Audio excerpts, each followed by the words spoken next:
Hello and welcome back to Matt Hayes' Tottenham Blog, to what is going to be, for a nice change on this channel, a very, very positive show as we look back at an impressive victory against Aston Villa at the weekend. Tottenham, will we say, solidifying their place in the top four, and we'll also look ahead at some transfer rumours and where Tottenham could potentially strengthen their squad this summer. We've got a full house tonight and an esteemed panel of guests. We'll go around the house and introduce everyone. HG from the Cheese Room podcast, how are you doing today?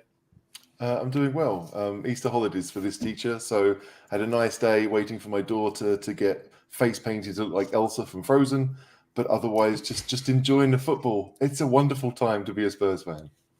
Did you not have her painted up to look like Conte or something like that? Next time, I'll get her a wig and we'll go from there. Yeah. Can you do that for the next show as well, HG? I'd love to see if we could all get dressed up like Conte. We do have as well Rob Howard from Capital FM. Rob, thank you so much for joining us tonight. It's a pleasure to have you on the show. How are you getting on? Oh, I'm very well. We were saying just before we went live, it's nice coming in, feeling quite good. A bit of vibes going on, like looking forward to the next game. It's a good time to make my debut on the channel. Absolutely. Let's hope there's more to come after your debut as well. We do have as well Darius from Paxton Road TV. Darius, same as everyone. You enjoying the football? Man, I'm more than loving the football. You know, the worst thing is I work on Saturdays, so I just kind of have my fingers crossed that games on Saturdays now. Because before I was like, yeah, I can catch a game after maybe the highlights, maybe look on Google, see if we won. I wouldn't be that bothered if we missed a game. But now I actually want to watch like every single minute of our games and even look and analyze and watch again. So it's a great time to be a Spurs fan. And like you said, looking towards the summer and what's happening in January, I can only be more excited, to be honest with you. So I'm very much excited on all fronts of to do with Tottenham. It's a great time, to be honest. It absolutely is, and I love the energy and the excitement. Of course, getting into the top four, I think, will be absolutely massive for our top four plans for our summer transfer plans as we hope to attract some big players. But look, we'll start with that game against Villa on Sunday. I'm sure, as everyone watching knows, we won by 4-0 at Villa Park with Heung-min Son back in a hat-trick and Dejan Kulusevski getting on the score sheet as well. And Rob, I suppose I'll come to you first, and the best place to start is that front three. They were firing again. You know, Kulusevski seamlessly fitting into that setup and that almost telepathic link-up that there is between Kane and Son. What did you make of that second half performance from them on Sunday? Oh, do you know what? It was so good. But the thing about it was, it's like even going in at half time, because we were obviously getting, it was a bit one-way traffic, but it was just so nice knowing you have those three there who just at any point can just turn it on.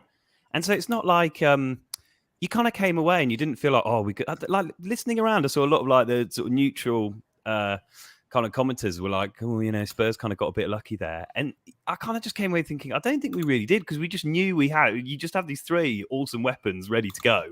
And it got to half time, it was like, all right, we haven't quite got him in the game yet. And then, your Conte just gets the old whiteboard out, kind of goes, okay, this is what we're going to do.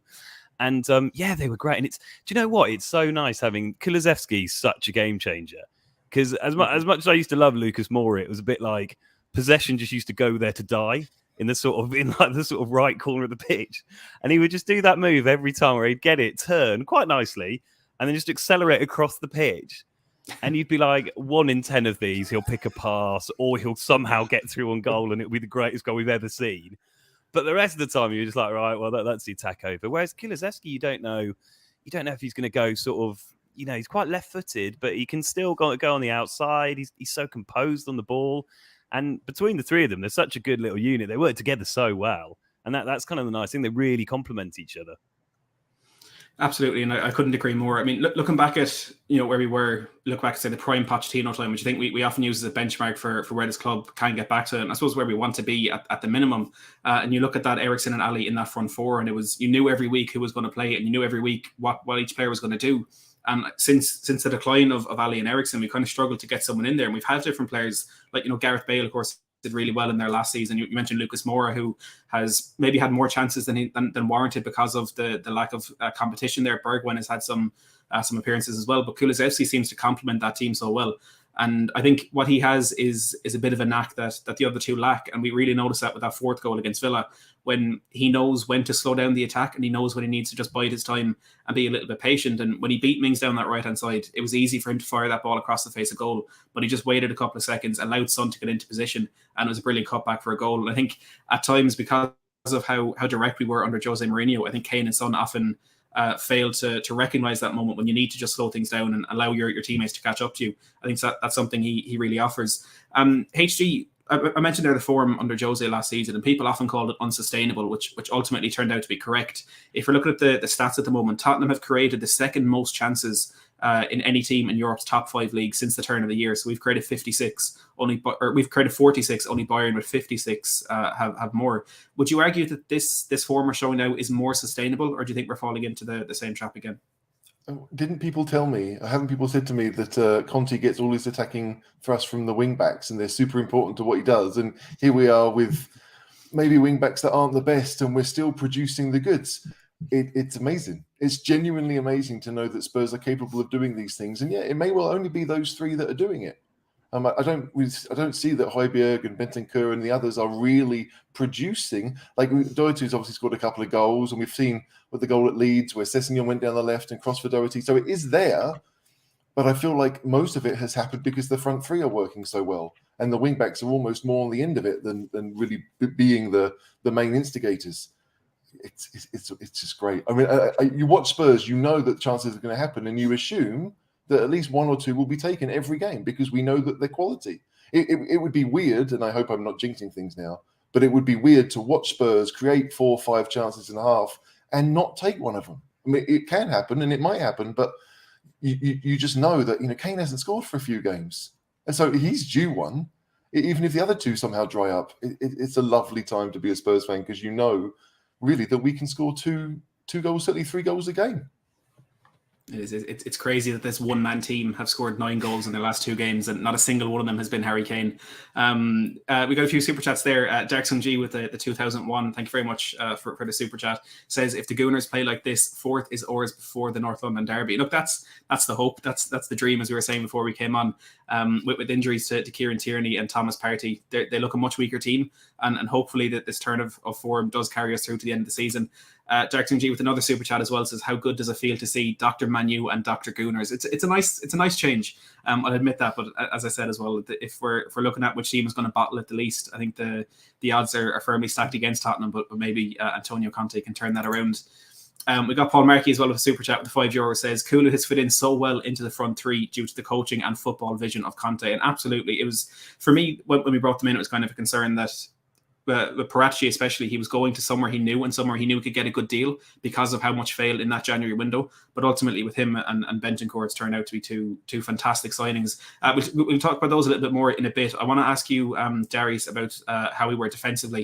And I suppose it's a 2-party question. First of all, we were extremely under the cosh in that first half, and we needed Hugo Lloris to put in what I thought was a man of the match performance with 8 saves to get us through to half-time with the 1-0 lead. So first of all, how are you concerned, I suppose, by how easily Villa opened us up? And secondly, with the injury to Matt Doherty, he's out for nearly 3 months with a medial collateral ligament rupture. How much are we going to miss him? And also, how weird is it for me to have to say that?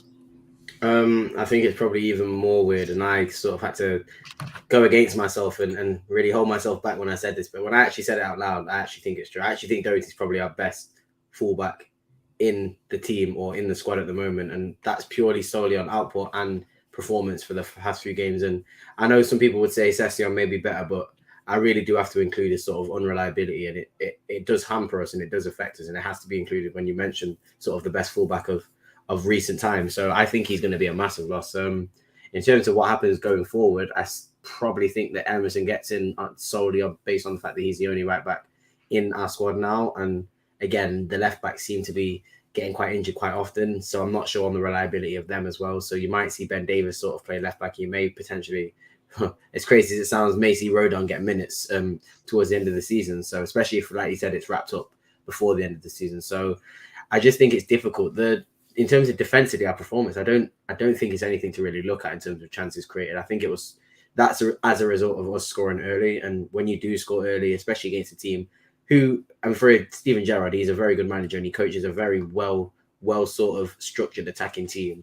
You're going to be able to have to let them create chances. You're going to have to let them put on a lot of pressure on you if you score the first goal early, because they're going to be annoyed. They're at home. They're going to want to react to what they saw and to what we did. So I'm not surprised at that, and I'm not surprised at sort of what happened. I'm actually more surprised that we actually held off and we didn't concede, because normally Tottenham are a team to sort of concede and and really like sort of let that pressure get to us and not make the half or potentially not make the end of the game. So I'm very impressed to see Tottenham sort of ride it through. Lloris had an amazing game. I thought that was sort of fantastic. I think the save against Jacob Ramsey was probably the best one. I still don't know how he saved it. That should have been a goal.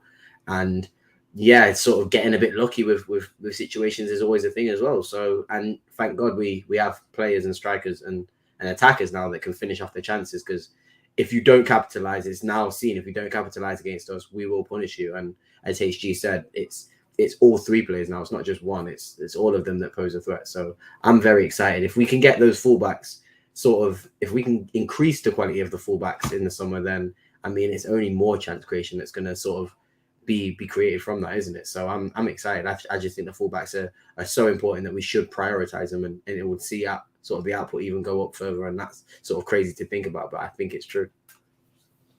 Yeah, no, I fully agree with you there, and especially that point that the Lloris save from Jacob Ramsey. You know, I've watched it 4 or 5 times from every angle. I don't know how he did it. Obviously, I'm not complaining. It was an outrageous save. We have Kirst in the house. Says big up panel. Big up Kirst. Kirst is the wonderful Her Game 2 ambassador for Tottenham.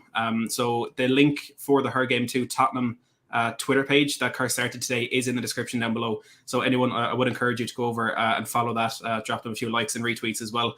If you witness or experience any sexist abuse at the Tottenham Stadium or in any footballing environment, they can be your one-stop shop to help you through that and help you do what you need to do. So please do go down and follow them. An incredible cause and one that I'll be supporting all the way. Moving on to the top 4, Rob, we'll come to you. We'll give you the difficult question first. Is top 4 Tottenham's?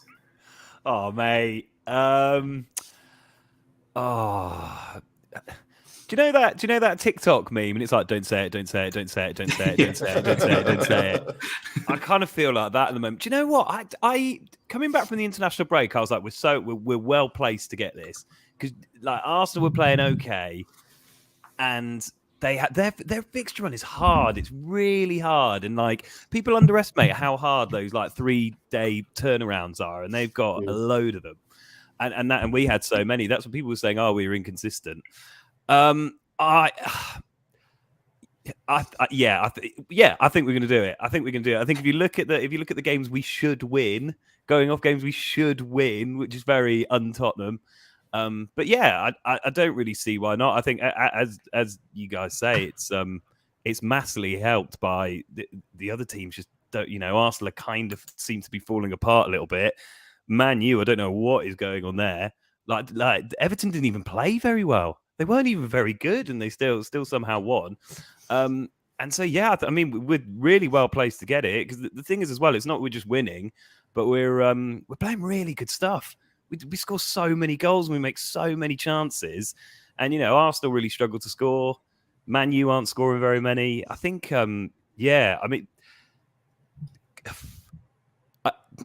would I be surprised if we blew it? No. Do I think we will? Also no. So that's kind of where I'm at. There's a Spurs in you coming out to the fore. Yeah, look, I mean, I think that's probably the most kind of universal answer. We'll get on that. HG, I've seen a picture of the Premier League table from 4 games ago going around on Twitter, and 4 games ago we were 8th and we were 6 points behind Arsenal in 4th. And look, obviously it's a brilliant turnaround from Tottenham, aided by, as Rob said, some of the failings of the other teams around us. But me as a Spurs fan, I'm looking at that saying, if that was 4 games ago, it could be anything in 4 games time.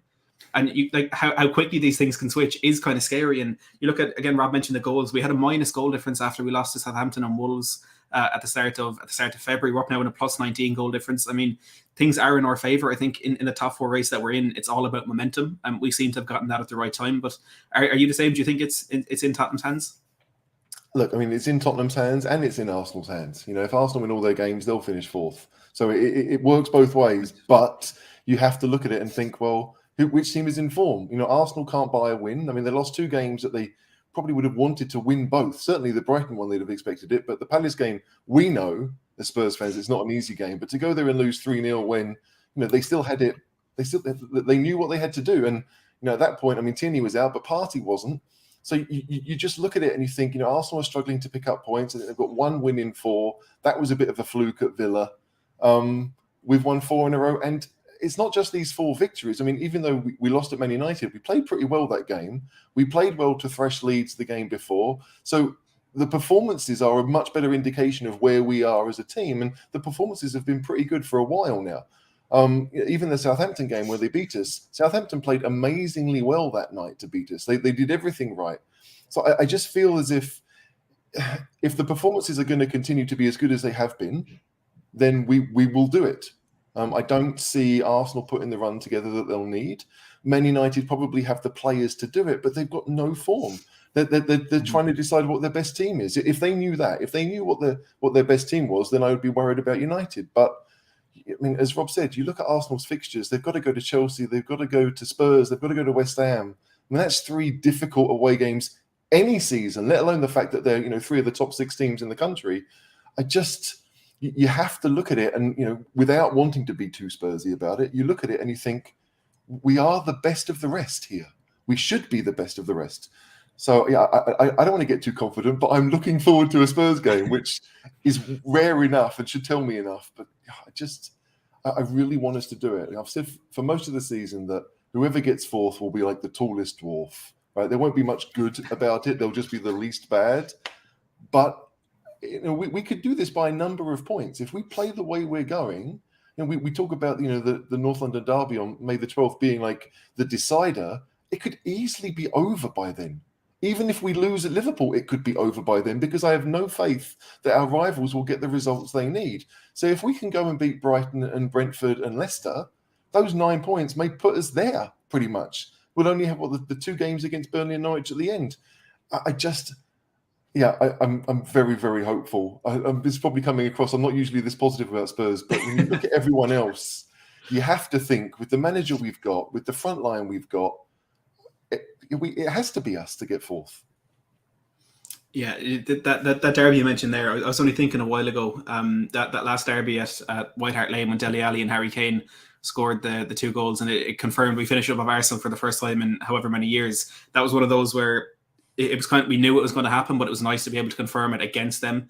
I don't know if I could deal with the nerves of that this time, but if it did happen, I wouldn't exactly be opposed to it. Do you know what? What I want is 90 minutes of Spurs fans saying, "You effed it up."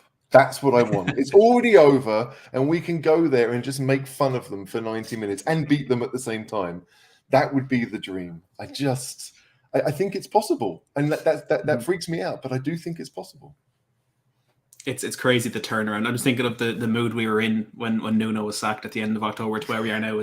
Look, Conte's a miracle worker, and Darius, it was mentioned there that the likes of United maybe don't know their best team. Arsenal, I think with their injuries, are probably struggling for what they need to do now. But with Antonio Conte, he's very much come in, tinkered with that team a little bit, kind of kept his formation, but he's managed to find 11 players that he can play to their strengths, rather than having the 11 best players of the 3 teams, if that makes sense. Do you think that and the signings of Bentancur and Kulusevski have put us in this position to be leading for top 4? And then as well, do you think we're going to get it? I think we have to sort of look at the January transfer window and say, not just our one and how sort of spectacular our one was. We got 2 players who have come in, instantly changed the game, instantly changed the team. Bentancur, as well as sort of covering for injuries straight away. Skip being injured was massive in my opinion. I think if we didn't sign Bentancur and Skip was still playing, and we obviously only got in Kulusevski, I think we probably would still be in the same position. I can't wait for him to get back and sort of those 2 play in the same midfield. But those 2 sort of having such an impact is you can't go unnoticed. I mean, since I think it was February 19th, you've got Kane with 11 goal involvements, Son with 9, and Kulusevski with 8. I mean, if the top 3, and then sort of you have Ivan Toney and Kai Havertz on 6, and then the next one below that is Matt Doherty. So you can see that sort of the contribution that they're putting in is so important. And to do it instantly in January is beyond impressive. I just think that you have to give them credit. And I think you sort of put it perfectly, Rob. You want to say no to both answers. Are we going to get it? No. But who else is going to really get it around us? I mean, I was almost not confident Arsenal were going to get it, but before these injuries and everything, Arsenal were in great form. I mean, they'd won, 6 in a row, and I thought, wow, they are going to even potentially catch up with Chelsea if Chelsea was continue to slip. So to say with the situation we're in now, I think again it is in Arsenal's hands technically, because again, if they go on a run and they win all their games from now until the end of the season, I will easily hold my hands up and say, look, you were the better team. You beat, what was it, Liverpool, us, West Ham, Chelsea, United. I can't say anything to that. If they go and do that with the injuries they've got, they 100% deserve it. The chances of that happening is very, very low. So while it is in their hands, that it potentially won't happen. And again, when we have two teams that may be relegated before we even meet them, they may be relegated. Again, those games may not even mean anything to them. So it's just everything should fall into place for us. But you know what we're like, and you know what sort of Dr. Tottenham's like when everything is going well. So I'm on the exact same sort of wavelength as you guys. I'm not going to say we're going to get it, but I'm also like sort of like how aren't we going to get it because of the surrounding teams. Again, United, I can't even really mention or be worried about United currently. I think again their season's done. Next season I think they'll be a completely different beast. They probably will be looking to improve, but it's about capitalizing this season. This is the season that you take advantage of and you get that top four, because getting top four is so incredibly important to how you build a squad next year. And I know a lot of people have sort of argued the fact that a trophy is very important and top four isn't what we should be going for, but even if we get into the Champions League and we go fourth, we get knocked out fourth in the group stage and we're sort of out by Christmas, the squad that we're able to build with the sort of benefit of being in the Champions League, we've seen what Conte can do on a game a week. If we get knocked out of the Champions League, okay, I'll be sad, I'll be annoyed, it won't be very nice if we get knocked out. But we can look forward with a better team, knowing that if we finish fifth, we'd have a better team in December. Conte's playing one game a week, and if we're in a good position, who knows, we could push potentially for something even more special. So it's all about sort of being smart and looking at what sort of the Champions League gets us. And if we can just sort of solidify it, then again, no need to risk Kane, no need to risk Son in the last few games. Scarlett may get minutes, Pascozzi may get minutes, players that you might want to see get minutes may get minutes. So it's very important. It's very important to just win every game and sort of not worry about Arsenal and the other teams around us. The other thing as well, if we get top four, we probably won't get the Conte will he stay thing. We probably won't get another Kane summer. Oh my God! Can you imagine having to go? Like if he signs a contract and then going through our Conte and or Kane going to go? I just can't handle that. I can't handle it. So yeah, as you say, all those reasons. Then all the looking forward, how optimistic it'll be so good. Yeah, no, it will be so refreshing to have a summer of that, of peace and calm. Now, look, it might affect the amount of content I can put out, but look, I'll get over that if it means we can get to keep those two going into the new season. We have Paul Gregory here at the Super Chat as well. It says, if you listen to Sky and TalkSport, we would do well to finish in the top half this season, but I'm convinced we will finish top four. And I think that's a good point. I think it's Tottenham have, to some extent, kind of gone under the radar in how we've kind of suddenly taken control of this top four race. And we obviously did well. It's the first 10, 11 games under Conte. We were unbeaten. We weren't winning games all the time, but we weren't losing them. And it's those small little points that have added up in that period when people were looking at Arteta turning Arsenal around and United getting Rangnick in and trying to progress them before getting a permanent manager in the summer. And just the whole kind of love around West Ham for whatever reason that was. I think we managed to sneak up kind of behind all that. And now at the right time in the season, like I said, we've got that momentum right at the end to propel ourselves into that top four. But like I said earlier, as quickly as we have grabbed that momentum now, it's either going to be the perfect time to get that, or it's going to be just too early and Arsenal could still pip us at the end of the season. And that is still the fear I have. I'm the same as you. That I think we have it, but I don't really want to say that too definitively.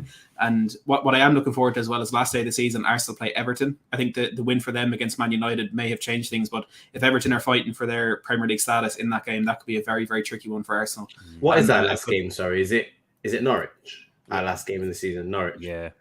So they should be relegated by then. That should be a game that, even if it is important for us, we should be winning that comfortably. That should be a game we should be worrying about.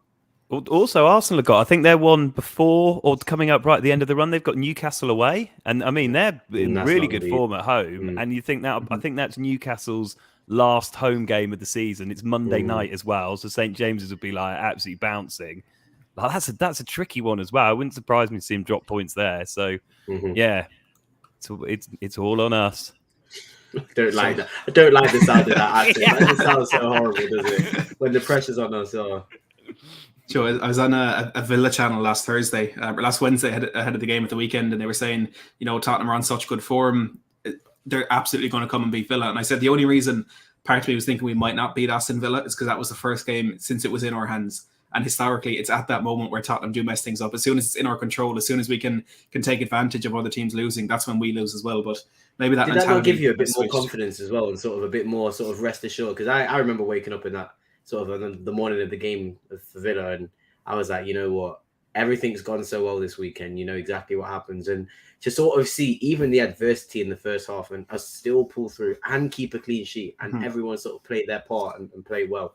That I wasn't sort of thinking, oh yeah, we're going to get it, but I was thinking that's a big turning point for me, because normally that's the pivotal game that we would lose and we would break our character in. And I think that to see us win that under adversity and sort of score 4 goals against a team that needed to win, I guess, and sort of were putting a lot of pressure on us, I'm not feeling that pressure against Liverpool or Arsenal anymore. If we lose, I think we'll still put in a very good performance that will at least, you know, suggest to us that every other team that's below us shouldn't have a chance against us at all.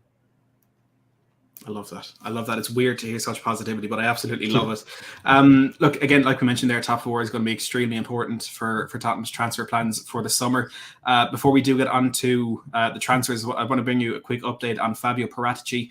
And as I'm sure we all know, towards the end of the summer window last year, it was announced that he was being investigated for some dodgy dealings during his time at Juventus. I don't want to talk too much about this because personally I don't know enough, and it is a legal matter, so let's not get ourselves into any trouble. But an update from Gianluca Di Marzio, he has said that the FIGC federal prosecutor has requested a 16-month suspension for Fabio Paratici from all footballing activity as part of the investigations into fictitious capital gains. And Football Italia as well have said he's not the only Juventus director involved. There's Maurizio Arrivabene, Pavel Nedved, Federico Carabini, and Andrea Agnelli. And they said the reason behind this is Paratici was allegedly responsible for signing 32 contracts with inflated transfer values during the final years of his spell at Juventus. So that was between the departure of Beppe Marotta in October 2018 and then Paratici's department last summer. So look, I don't know too much about what's going on here. I don't know what the consequences of this could be, but it will have an effect on Tottenham if it does go any further. So just worth bringing that one to you.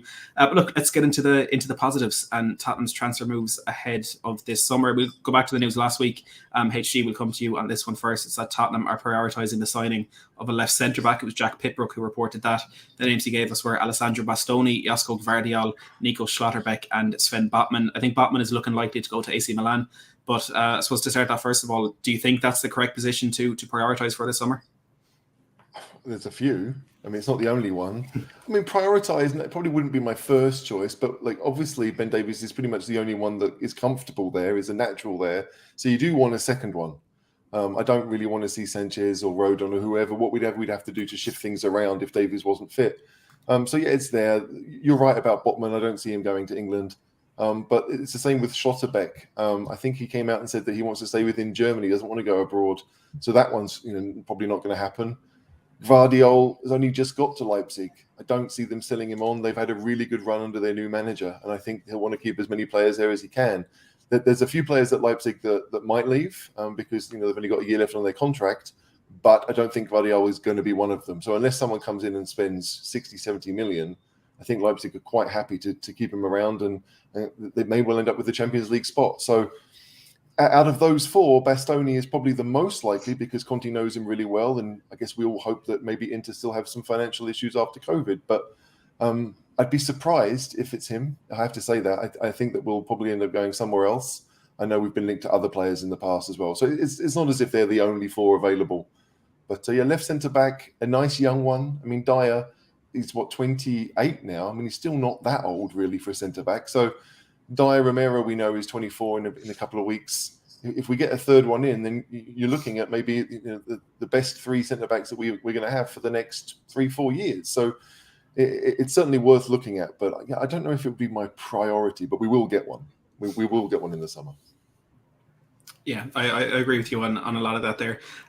Rob, I put out a tweet about this when the news came out last week, and I said we're looking for a replacement or an improvement for Ben Davies. Do you think, given the improvement that he's shown personally this season in adapting to that left centre-back role, and I saw a graphic a while ago that he's one of the best fullbacks in terms of creating chances in Europe at the moment, and that's from that centre-back role. Do you think if we get someone in that position, it will be someone who will start ahead of him? Or do you think Davies has earned the right to maintain that team until someone proves themselves better than him? Yeah, well, I think I saw that graph as well, and you had Trent, Trent was sort of, and then Ben Davis was up, and then you were like, "What are you doing over in this bar right corner? How did Ben Davis get over there?" Are we sure it's not Alphonso Davies? Yeah. I know it's Ben, but it does make you think, doesn't it? The only reason I didn't think that is because he's injured. I wouldn't have believed it otherwise. Exactly. Yeah, well, I think that's the thing, though. I do think, though, it's if we're going to play, well, hopefully Champions League, but even if it ends up being Europa, it's a lot of games. We know Conte ball is very tiring, so I think in terms, do you know what I'd love to be? And I can't remember the last time we were a team like this, but do you know, like one of those teams who just has lots of good players, and it's not like, and this is our set starting 11. And these are the backups, and hopefully none of these get injured. And then if they do, maybe these ones will be okay. Do you know how, say like Liverpool now or City? Obviously, we're miles off that, but Ben Davies has been playing really well, so it'd just be great to get another left centre back in, and you kind of go, look, lads, the position's there. Go out and play, and the best player will get it, and maybe even an element of like, a bit of how, like, City will sometimes put Cancelo on the left and they can move it around depending on the teams. If we had that where we got, a good left centre back in who maybe has a slightly different skill set, and we can go, okay, well, this game, this is more of a Ben game and we'll play him there. But yeah, I'd put it in the like, it would be good to have a nice problem to have where you kind of go, we've got two really good options here. Both can do a good job. If one kind of gets injured, it's okay. We've got the other one. But yeah, Ben's been playing really well, which is mad. If you think every time I remember the first Conte team sheet when it came out, and like the top comment was like, Ben Davis is in the team. What on earth is happening? and now he's like one of the first names on the team sheet. It's great. You kind of forget how that was only the start of the season. So yeah, I think it's Pau Torres, the other one we're kind of slightly linked to. And people are saying maybe there'll be like a Lo Celso kind of like deal to be had there. But yeah, I definitely think it's worth spending a bit of money as well and getting someone in. Yeah, I love what you mentioned there in terms of having the kind of different players that can play in the same position. The only time I can really remember that in my short time as a Spurs fan would be when we had in 2016-17 with Walker and Trippier in the right back position when they were both on flying form. You're always waiting to see which one it was going to be, and then whoever it was, you were happy anyway, and you got to enjoy that kind of. It was the same to some extent on the other side with Davis and Rose as well. I have some graphics here for an article I did last week talking about how Conte has improved our defence. And I want to show this one first of all, which is the carry distance and the progressive carry distance for Dyer, Sanchez, and Romero since Conte came in. And look, the progressive carry distance in particular, Eric Dyer more than doubled, Sanchez more than doubled, Romero as well has increased things by 89%.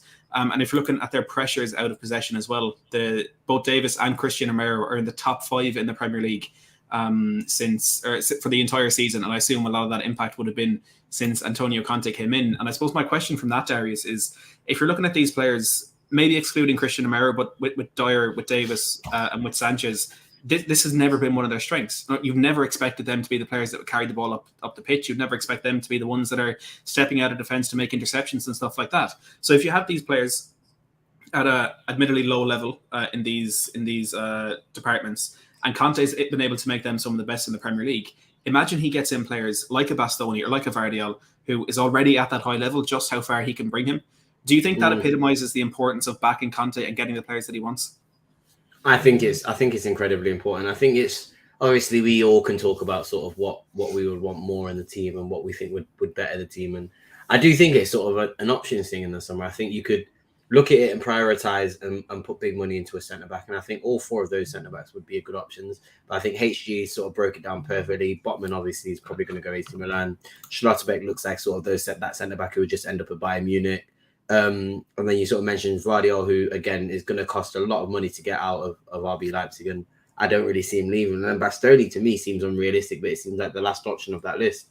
But he would sort of match what you've shown in those 2 sort of graphics, and with the progressive carrying and sort of the ball playing, he epitomizes that from a young centre back. He's one of the best at it in world football. He's very, very good at finding a pass, bringing the ball forward, sort of joining an attack. Every time, even when into play now under Inzaghi, he's still contributing. You'll see him on that left side of the box where Ben Davies seems to creep up and sort of contribute to crosses and shots and potentially even getting into the box and getting a goal or two. So I think it's what you want to prioritize. For me, I think it's based on age and experience. I mean, you've got, I think, 6 positions, like HG said. There's probably 6 positions you could probably improve. And I say if you're going to improve all of them, you could this summer, but you'd have to probably look at some free transfers, and that's doable. And you just prioritize what position you go for experience for the older player, and what position you sort of go for a younger, more lucrative player that you could potentially sell on. I think centre back is a place where you get somebody who's young and talented.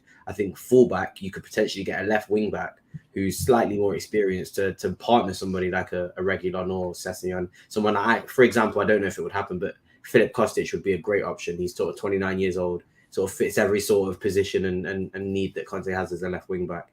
He won't cost as much as, I don't know, an Alphonso Davies or a Hakimi who plays fullback, but he would still contribute a lot. And I think his chance creation is some of the best, only behind probably Thomas Muller in the Bundesliga. And then again, a right wing back I think is important. So I would go and spend the money on a Jed Spence who probably would turn out to be a very good player. And you go and just prioritize which position you think can sort of deal with a more experienced older player and which one you need a younger player. Again, attacking midfield, I think you need an older player, a younger player for that position to grow into the team, grow into sort of the club. But then centre mid, you've got Bentancur at 24, Højbjerg, 25, 26, and Skip, who's 21.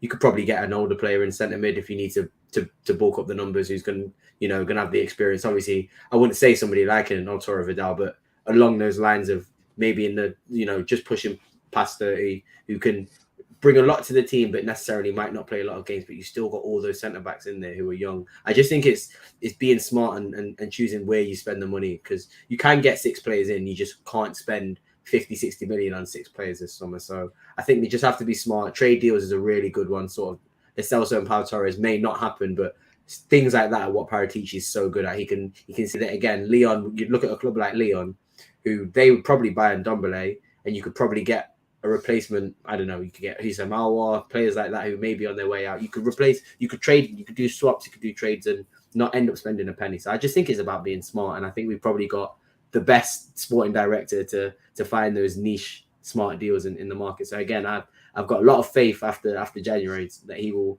find the right players and he will spend the money in the right way. I mean, if you look at what we did last summer, right? Obviously, we had to loan Romero because we weren't allowed to buy him straight away.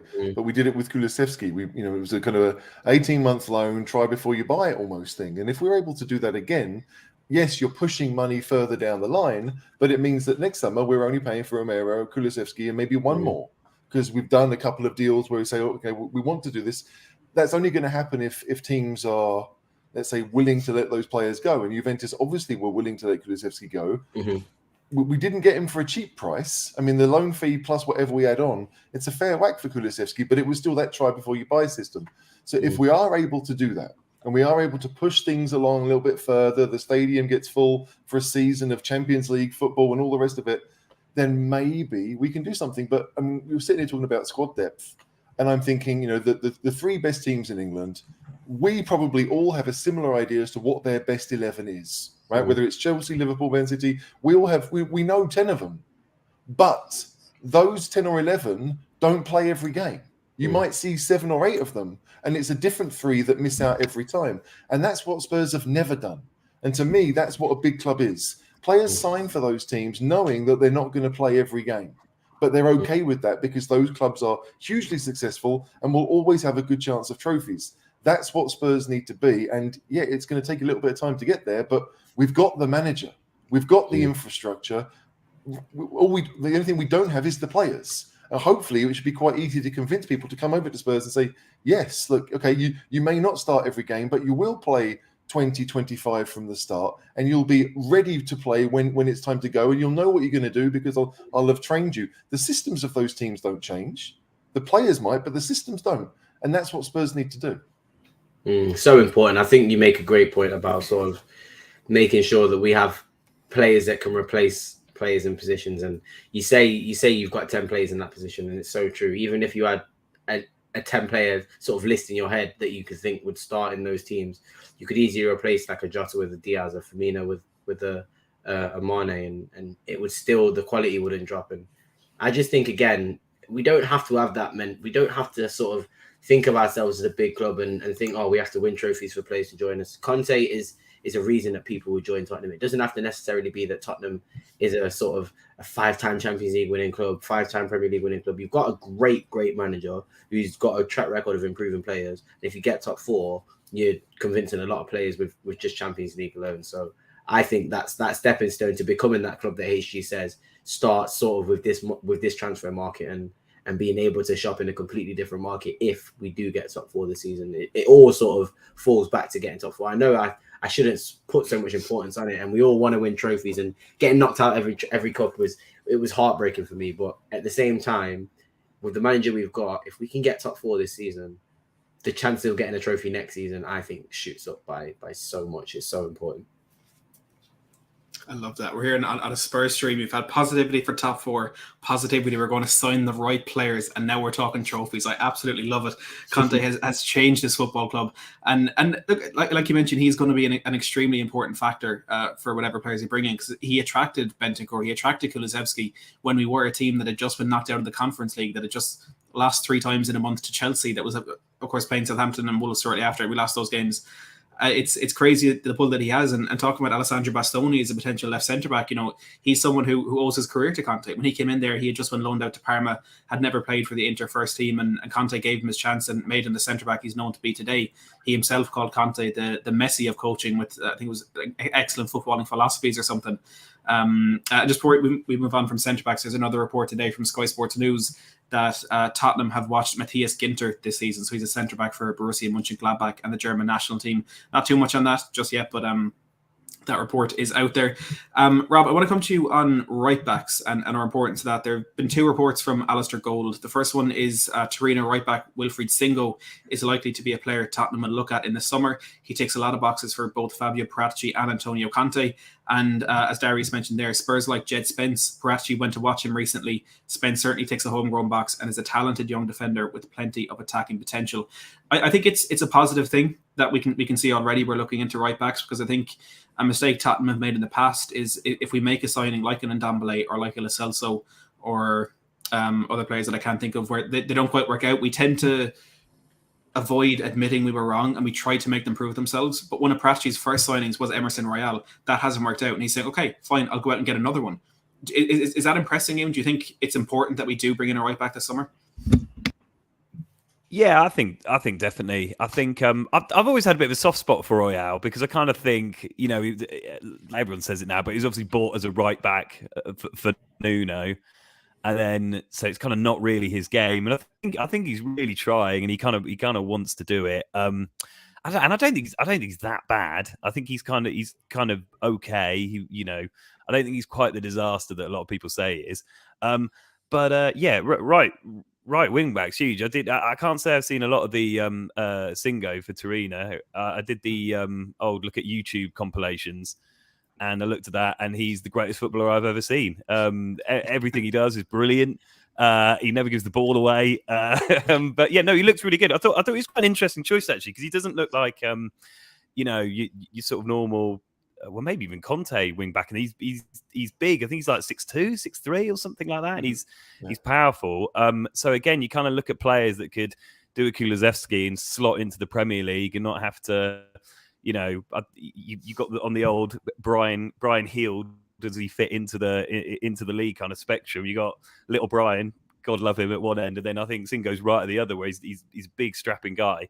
So yeah, he'd be good. And then Jed Spence is a funny one though, isn't he? Because you see him in the FA Cup and he looks brilliant, but then you're like, why did Nottingham Forest? Sorry, who loaned him out? It was Forest loaned him out to Borough, wasn't it? Or was it the other way around? Other way around, but he's a Borough player. He's other at way Forest. around, yeah. And you kind of go, that's not, the fact, as good as he looks, he wasn't breaking into a championship team. Would it maybe be like a bit of a step up? I don't know. Yeah, I mean, I like them. I think they're good, and I think they both be big improvements on what we got in terms of just the fit of the tactics and the wing back system. I love it. I wanted to talk about a few more of these players, kind of go to Ollie in this, but I'm a bit conscious of time. So I'm going to move on to one that a lot of Spurs fans have very differing opinions on. And I'll come to you on this one, HG, with regards to Christian Eriksen. Now, George Bannister today has said that Tottenham are absolutely trying to sign Christian Eriksen this summer. Sean Walter, 90 Minutes as well, has said Brentford have a huge battle on their hands in order to convince him to sign a new contract, but he did caveat that by saying it is still unclear whether the Dane wants to rejoin Spurs given the manner of his departure. I suppose, again, another two-party question. First of all, is this Tottenham going back to something familiar rather than trying to sign maybe someone like a Paulo Dybala or like a Memphis Depay? And do you think it would be a good signing if we could get him back in, given the form he's shown at Brentford at the moment? Look, I think it'd be interesting to know where Conte's going to play him, because I don't think we'll see the Eriksen that we saw before. I think he'd almost play deeper, much like he did for Conte at Inter. That to me is the question. Like, look, it's a freebie. Conte knows him. We know him. I think the Spurs fans would welcome him back, despite the fact that plenty of Spurs fans were quite happy to see the back of him. I do think that a lot of Spurs fans have maybe realised the error of that decision and want him back and realise that we missed him terribly once he left. So it's an interesting one, because for Eriksen, it does seem to be about, he likes to think about his career. Now, obviously, there is maybe one league or a couple of leagues that he can't play in anymore. But if he's playing in the Premier League, does he want to go back? Or does he want something different, something new? That to me is the question. If Spurs are the best team in the Premier League available to him, right? So like Chelsea don't want him or Liverpool don't want him or whatever, then I think he will come to Spurs. But I think it is going to be down to maybe what choices he's got. It's a tough one, but look, I'd like to see him back. But we're looking at squad depth. I don't think he's going to start too often in a 3-4-3. I don't really know where he'd fit in that 3-4-3, because maybe against weaker teams, but still he'd have to be one of the central midfielders, and I don't know if he's strong enough to do that. So it's an interesting one, because if he wants to play regularly, then maybe Spurs aren't the best choice for him. But I don't know. Is a short answer. Like I would have said no, and I did say no when it was rumored. When Conte was when Nuno was in charge.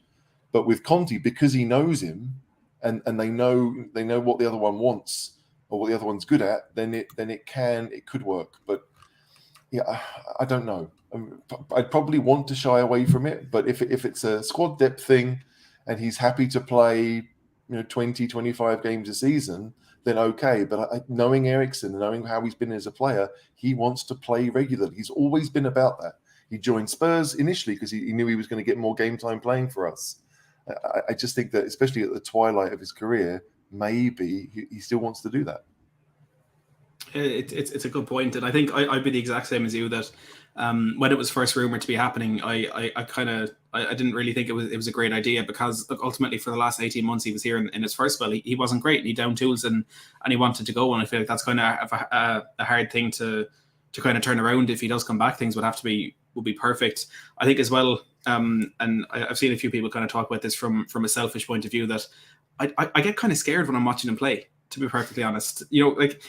I know he has the internal defibrillator and stuff like that, which is fantastic, and it is absolutely incredible to see him back on a football pitch, but I'd be kind of terrified, and especially in a Conte system when it is so physically demanding, and it's something that a lot of players, as we mentioned earlier, kind of struggle to do. I think it may not be the best move, but if it did happen, he's a man with incredible talent, and he's shown that at Brentford this season. I saw a thing a while ago with the 4 full games he's played for Brentford. They've won all of them, including that 4-1 at Stamford Bridge. So there's no doubt that he still has that class. He still has that talent. And like you say, he knows Conte. I spoke a lot earlier in the season about trying to get in at number 10 and having someone to kind of link up the midfield and the attacking lines. And it was pointed out to me that Conte really typically doesn't use a number 10. It was a 3-4-3 at Chelsea. It was a 3-5-2 with a deeper lying playmaker at Juventus. The only time he's really tried to integrate a number 10 is with Christian Eriksen at times at Inter Milan. So maybe if we were going to go the route of a number 10, he could really be the better option. And Darius, you mentioned in terms of getting an experienced player in, kind of a more level head in that midfield. Do you think Eriksen could be that type of player, or would you look for maybe a different maybe more of a leader character? For me, I sort of think the Eriksen train is long sailed. I don't think it's based on sort of what happened on his exit. I just think that, like you said, Matt, it's the system, and just I don't think necessarily if we want more creativity, it has to come from a number 10. I think if we put money into 2 wing backs who can create a lot of chances, and I think you'll probably see more success from that. And again, he's a freebie, so money wouldn't necessarily be a problem. But I think personally, in terms of midfielders, I think you just have to look at sort of the Leipzig midfielder. You can take your pick at which one would help us out. I mean, Szoboszlai would help us out with creativity and sort of distribution from deep. You look at Konrad Laimer, he's got an absolute engine. He sort of gives me the same vibes that Nico Barella did in the Inter team. So I think that Konrad Laimer would be my choice, a player who can just basically run the entire length of the pitch for the entire length of the game, and also has a very good eye for a pass and a good finish on him as well. And then even somebody like Emil Forsberg, who is reliable at the penalty spot, but again is a good number 10 who can score a lot of goals and create a lot of chances. I think all three of those midfielders from Leipzig would bring more than Eriksen would. Obviously, I think no Tottenham fan would be against Eriksen joining. I know, obviously, with what happened in the Euros, we all have a lot more sentiment towards him now, and I think a lot of people sort of realise that as much as it was his fault for the way that we acted to him, I think that also he was deprived of a lot of opportunities to leave, and we all know the whole Real Madrid debacle and him wanting to leave. And I just think that if you do that to somebody at a club, it's very hard for them to sort of continue to show that love. So it's difficult for me to blame him. I think everybody would be happy to see him, but I do think there are a lot more players that would better fit Conte's system and that would provide a lot more sort of, maybe not creative wise in midfield, but a lot more sort of hard work and grit and determination that you need from like you said, a hard working midfield. The thing is, if we stick with the 3-4-3, then to me, the attacking is going to come from the wing backs and the front three. Yeah. The two central midfielders are going to be the more hard-working types. It will be your Højbjerg and your Skip, and you might get a cultured one like Bentancur, but I don't think we're going to find that all singing, all dancing midfielder that can be the creativity and the tackling and everything else. And so I suspect if you're looking at it, you've got your three centre-backs will be defending, you've got your two midfielders that will be basically there to keep it solid, and then the other five can go off and try and score the goals and do what's necessary. So, yeah, Darius doesn't know this, but I love Konrad Laimer. I mean, I live in Austria. I've watched him for 5-6 years. When he came into the Salzburg team, he went to Leipzig. I love Konrad Laimer. So he's fantastic. He would be my choice. If I want to give him the faintest of praise, it's like Sissoko with a football brain. I mean, that doesn't describe what he is, but he runs and runs and runs. But he's just good on the ball. I love Konrad Laimer, and as you said, he's getting goals into his game now, which wasn't really part of it. But he plays in a 3-4-3 for Leipzig, and I think he's got a year left in the summer. I would love him. Could be a great signing. I fear he's going to go to Liverpool. But I think Man United might get him with Rangnick. Rangnick, it's true. I think that could be a potential. God, we just can't get any of the nice players. We just can't have nice things. Rob, I want to come to you as well. Get your opinion on the Eriksen links. Is that when do you think it would happen, and would you be happy if it did? I could definitely see it happening because he was training at our ground a bit at the start, wasn't he? And there was that story about him and Conte bumped into each other, they're both staying at the same hotel or in the Tottenham Lodge. I think it's one of the. I kind of find myself saying this a lot with any kind of transfer link. I'm a bit like, I just kind of go if Conte wants him, that guy kind of knows what he wants. So as you say, the only thing I could think of is maybe if we wanted to have a bit more that they wanted him as an option, and we'd maybe in the future kind of look at not always being 3-4-3. Sometimes we kind of flip between the 3-5-2 a bit more. And I think if that was the way we were looking at going, then you kind of go, playing well, play before Conte before, knows him, knows the system, that kind of no transfer fee either. So you can go, that then frees us up to go and, if we need to go and put 60 million quid on Bastoni or something like that, then that kind of, if it's the old kind of pieces on the chessboard trying to work out where the money goes, then I kind of get that. But yeah, in the 3-4-3, I don't really get it.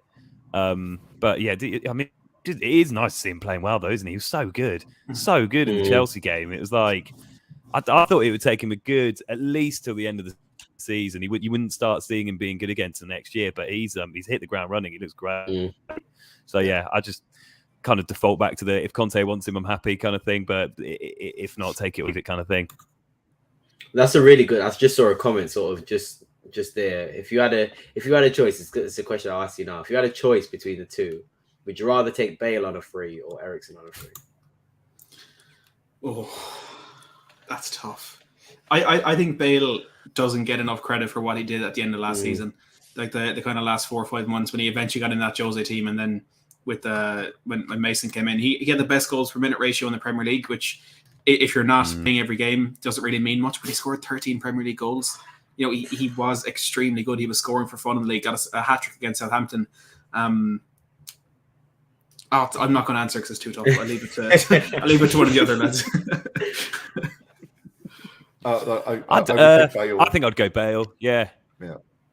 I was going to say, I just think that sort of Bale on a free, if we had to choose one of the two on a free, I think as much as Lucas Moura, again, has done a lot for us and has been there even this season when we've needed him, I think coming off the bench, Bale wouldn't mind coming off the bench, and contribution-wise, I think he'd do a lot more and have a lot more impact off the bench than Lucas Moura would. And also to see sort of like Bale replacing Kulusevski would definitely put a lot of fear into players' eyes. That seems. I know that it's the namesake and sort of Gareth Bale, but even then, you got a free kick in the 90th minute. You saw what he did for Wales. He could still put them in the top bin. So I think I have to agree. I'd probably go Bale as well. Goal scorers. He also seems to do quite well, even when. Was it in the Wales in the last one? And I think he'd only played not very many minutes of Real Madrid, and then he just went straight in and he scored those 2 goals. And you're like, he's barely run out on a pitch for 2 months, and he just slots into international football. Game? I live in Austria. That game hurt me. I wanted Austria in that. Obviously, I like Wales, but I desperately wanted Austria to make it. But yeah, Bale. I love Eriksen. I love everything Eriksen did, but Eriksen needs other players. Bale doesn't. Bale can do it by himself, and he scores goals, and that is the point of the game. Look, I don't want to see Aussie Ardiles, we winning games 5-4 every week, but to have someone like Bale off the bench, I mean, Darius said it. Bye, Lucas. Sorry, thanks a lot, but we'll take Bale back. To have Bale and Kane playing together again, because they didn't really get much chance in front of fans. Yeah, I'm taking Bale. Absolutely. Yeah. Good point as well. He didn't get to the love of the fans as well. That's a really good point. Yeah. I think if I could change my answer, I'm going to change it to whichever one can convince Harry Kane to stop taking free kicks. That's what I'm going with. Got to push him off. Has he set the record yet? Wasn't he going to set the record? I think he's still the most missed free kicks or something ever. He was like one or two away from the record. Oh, great! Is he one away still? Yeah. Okay. And you know what? That's going to be the thing. That's what he'll be remembered for. Oh yeah. That's what he'll be one short of Shearer, one short of Jimmy Greaves, one short of Rooney for England. He'll have the free kick record, and that's all people will ever know about him. We've got Josh King with the super chat. Josh, thanks a million for that. Says big up to all you lads. Great stream. Come on, you Spurs. Thanks a million, Josh, and hopefully we can have you back on the channel sometime soon. And look, HG, I know it was a tough question there if you Bale or Eriksen, but I think we all know you prefer, if you had to choose, have Eric Lamela back in the Spurs team, whether it's free or for 100 million. These guys don't know that. I hated Eric Lamela. That man was there for 7 years too long. Like Kulusevski is the perfect example of what we could have had we not waited and waited for Lamela to do anything. I'm sorry. No, you brought him up. I'm going to have it again. Eric Lamela is... Well, I can't say it because it's a family show. But yeah, I'm very happy. We know what you were going to say. Very happy that he left. I'm very happy that we finally moved on from him. Yeah, it's not a stream with HG unless he has a Lamela rent. I just want to run through a couple more headlines from the last week. So what I'm going to do is I'm going to run through these, and I'm going to come to each of you with to give me one name that you want to sign, one name that you want to sell, and your score prediction for the Brighton game on Saturday, which we were going to preview, but the conversation has been too riveting to move on. So a couple of headlines we have. Fabrizio Romano has said that Memphis Depay is not a priority for Tottenham right now, but the relationship between Tottenham and Barcelona is very good, and considering we gave them £25 million for Emerson Royal, I'm not surprised they like us. Keep an eye on Spurs and Barca in the summer. There could be some possible deals to discuss together. And Alistair Gold has said, I think it's going to depend on Steven Bergwijn himself with regards to the potential move in the summer, and perhaps how hard Ajax push for him. Conte likes him a lot, and if it was down to him, he would keep him. A few from what I call some less reliable sources, The Sun, have said that Darwin Núñez prefers a move to Spurs, Liverpool or Arsenal over Man United. His camp also has doubts over Man City. June Futo, it's French, I probably pronounced it wrong, says Tottenham are interested in 2 midfielders from Lens. Spurs strongly appreciate the profiles of midfielders Seko Fofana and Czech Doucouré. And finally, Ekram Koner says Tottenham have been offered the chance to sign Marco Asensio. And if I had £1 for every time I'd heard us linked to Marco Asensio, I could probably buy Marco Asensio. So we might leave that one there. Now look, we're going to go around the house. HG, one name that you want to sign, one name you want to sell, and your score prediction for the Brighton game on Saturday, please. Well, look, I'm not going to say Lima because we've done that, and I'm not going to say Kostic because I love him too.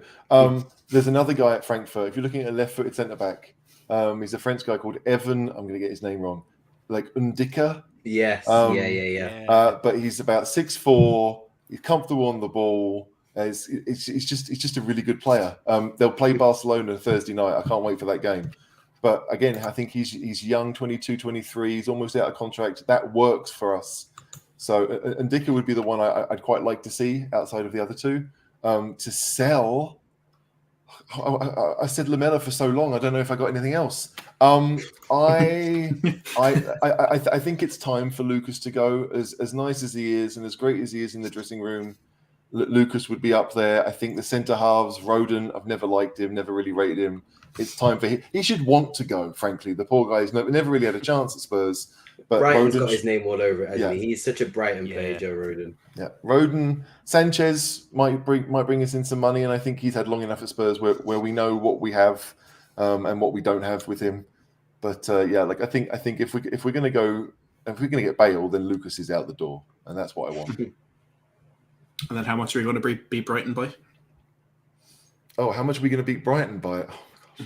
Oh my gosh. I'm gonna go 3-0. I think we're gonna score. There is going to be one game where we won't get the goals that we should, but I don't think it's this weekend. So 3-0 Spurs. 2 clean sheets in a row. HG is enjoying the life of supporting a good football team.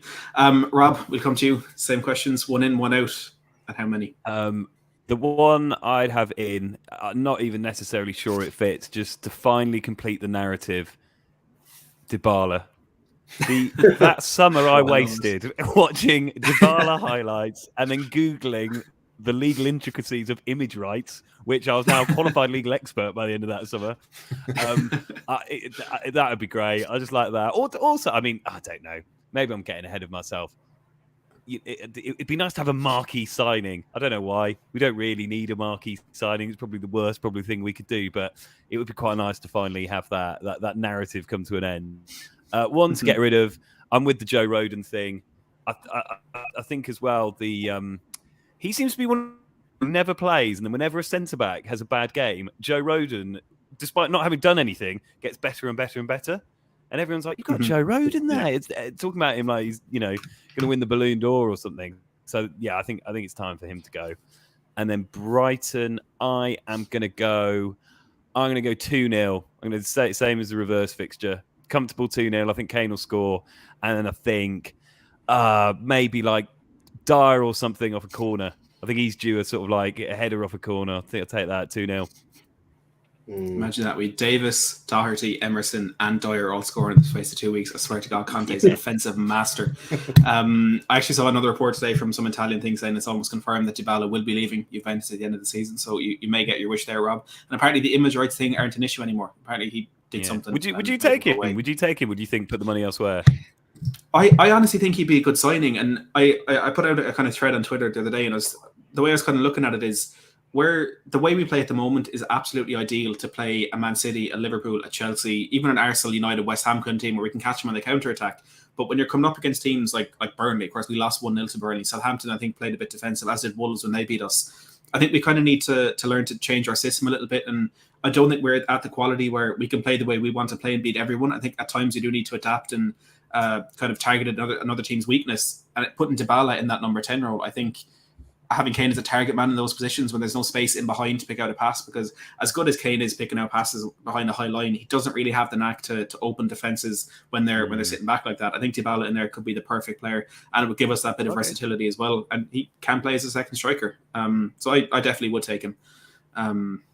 I'd say as you. I just want to see it. The amount of people that laughed at me when I said, no, we're definitely getting Dybala. 100% we're getting Dybala. And then the joy in their faces when it fell through. Even just to... It was all those welcome to Tottenham Dybala kind of highlights on YouTube, wasn't it? Yeah. Oh, traumatizing. Darius, we'll come to you as well. Same 3 questions. Before I give you my answer, is this a dream signing or is this realistic signing? Because I have one in my head, but I don't think we have any chance of getting him. Give us both. My dream marquee signing, as Rob said, which I think is a great word to use. As much as it's probably used too much, it is ideal. My dream marquee signing for Spurs would have to be Christopher Nkunku. I think he would sort of do a lot for Spurs and cover a lot of positions that we need probably to improve. And he could do second striker job. He could do a job in attacking midfield. He could do a job on either wing. I think it'd be amazing. And proven this season, his goal contribution output is beyond ridiculous. I think sort of what he's doing this season, if he can continue it, and he's slowly been getting better and sort of putting in the numbers in every season. He's just gone sort of supernova this season. If anybody who gets him, and I've scarily seen Arsenal sort of potentially linked with him, I think he would fit seamlessly into a lot of teams. I've seen Manchester City very impressed with him as well. So he would be my dream one. And then probably realistically, who I'd love to see come in, I really, again, Conrad Lima is probably the ideal one, but I wish Newcastle got relegated so Bruno Guimaraes would become available, because I don't think he would stay at Newcastle if they got relegated. And they're not actually that far from sort of being thrown back into that relegation scrap as well, because Everton have games in hand over them. And if they do win them, Newcastle will have to sort of start looking a little bit worried. So I think he would sort of be perfect. He would be our perfect centre mid. He would be able to sort of do everything go forward, do everything go backward, and be that deep lying playmaker that Paratici that Conte wants. So yeah, those two would probably be my choices. To sell is without a doubt the easiest answer ever is Harry Winks. I beyond done with him. I don't even know what he's doing currently in the squad training wise. It's so funny because at the start of Conte's tenure, he actually tried to convince me and convince all of us that Harry Winks was going to do something and have this sort of crazy comeback and renaissance. And then he realized himself, I actually can't trust this guy. He's actually throwing me under the bus when I'm trying to give him a lifeline. So for me, it's an easy Harry Winks. And if he's going to somehow chain himself to the Tottenham Hotspur Stadium, unfortunately, I'm ready to sort of call it quits on Emerson already, because I actually don't think he can defend. And if you've got a right back who can't defend, that's a bad start already. So yeah, and we know what his crossing ability is like. So need I go on? I don't think I need to. So I'm going to stay positive, as we have done pretty much the whole stream, and say Christopher Nkunku would be the dream sign, and he would be absolutely amazing. Amazing. And what's your prediction for the game? My prediction. That's a great point. Let's go 3-1 Tottenham. I do think we will concede. I think it will probably be to some sort of silly. As much as I love Lloris, he always has a tendency to do something very, very silly. And despite him making, like you say, 8 fantastic saves, the one mistake he will make, and it is obviously because of his goalkeeper and he's a last line defense, but he will do silly things that will cause us to concede. So I think it'll probably be 3-1. Romero misses a challenge and Lloris tries to go out and cover him, and he gets absolutely chipped by Trossard. It's a perfect prediction for you. I can see it now. I can literally see that happening. I think we'll all be coming to you for the lotto numbers if that happens. Charles here says, did you not see Winks's shot? Joe, I always go back to that game at Anfield when we played Liverpool at home, and in that game, 2 of our best players were Dele Alli and Harry Winks. It's crazy. I mean, crazy to think about. But look, Harry Winks has scored 2 goals for Tottenham in the last year or so. Now, admittedly, they've both been overhit crosses, but he scored 2 goals regardless. So look, maybe there's a bit of quality in there. Look, to answer this myself, I've been banging this drum since last summer, and it's without a shadow of a doubt the best possible signing for me. It's not exactly likely, but it can happen. It's possible. If we can get Alessandro Bastoni, I think he adds such a massive thing, massive going forward and defensively ability to this team. He's Ben Davis, but younger and better, essentially. And, he fits in that Conte system. I think he'd be massive. Jack Pitbrook as well said we're looking to potentially spend as much money as we did on Romero on a defender on the left-hand side. And I think that gets us Bastoni, and that would be massive for us. I'm going to have to agree with HG and Rob on the player that goes out. And you made the point there, Rob, but whenever a defender plays bad, all of a sudden Joe Rodon is the best centre-back that Spurs have. And we've had Jose Mourinho, we've had Ryan Mason, we've had Nuno Espirito Santo, and we've had Antonio Conte, and not one of them wants to put him in the first team. And as good as he was at Swansea, as good as he plays for Wales, I think we have to pay attention to that.